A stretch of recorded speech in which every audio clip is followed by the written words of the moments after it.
when you assemblage the focus lens for welding, and you have to find the red dot to center, have to calibrate. Now it's on center, so no need to adjust.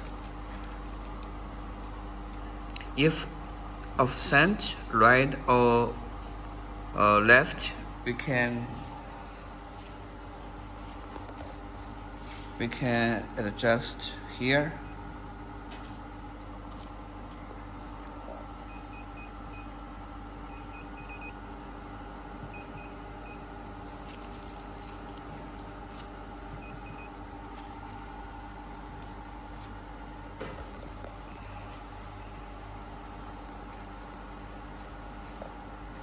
We have to ensure the red dot to the center of the welding nozzle.